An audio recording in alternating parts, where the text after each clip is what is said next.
તમે ઓછું ખાઓ છો, વોકિંગ પણ કરો છો, તો વજન ઘટવાની સ્પીડ એવી જેવી છે તો ડાયટ ખાતા પહેલા આ એક ચેક કરી તમારા ડાયટમાં પ્રોટીનની ભયંકર કમી છે. વજન ઘટાડવા માટે મોટાભાગના લોકો માત્ર લીલા શાકભાજી કે સલાડ ખાવા લાગે છે, પણ ન્યુટ્રિશન સાયન્સના કમ્યુનિટી શેપ ઓફ ફૂડ મુજબ પ્રોટીનને પચાવવા માટે શરીરને સૌથી વધુ કેલેરી બંધ કરવી પડે.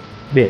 જો ડાયટમાં પ્રોટીન ના હોય તો વજન ઘટતી વખતે ચરબી ઓગળવાને બદલે મસલ એટલે કે સ્નાયુઓ ઘટી જાય છે. સ્નાયુ ઘટવાથી બોડી સુસ્ત થઈ જાય છે, સ્કિન ઢીલી પડી જાય છે અને મેટાબોલિઝમ કાયમ માટે ઠપ થઈ જાય છે. 3.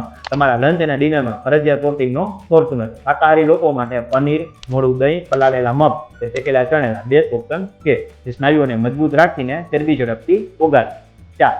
પ્રોટીન ખાવાથી પેટ લાંબો સમય સુધી ભરેલું રહે છે, તેથી વારંવાર ગળ્યું કે તળેલું ખાવાની ક્રેવિંગ આપોઆપ શાંત થઈ જાય. જો તમે તમારા વજન અને હાઇટ પ્રમાણે પ્રોટીનની સાચી માત્રા ગણવાનો અને high protein fat loss menu ફ્રીમાં મેળવવા માંગો છો તો અમારા પેજને ફોલો કરો અને કોમેન્ટમાં પ્રોટીન લખો, હું 20% મોકલી આપીશ.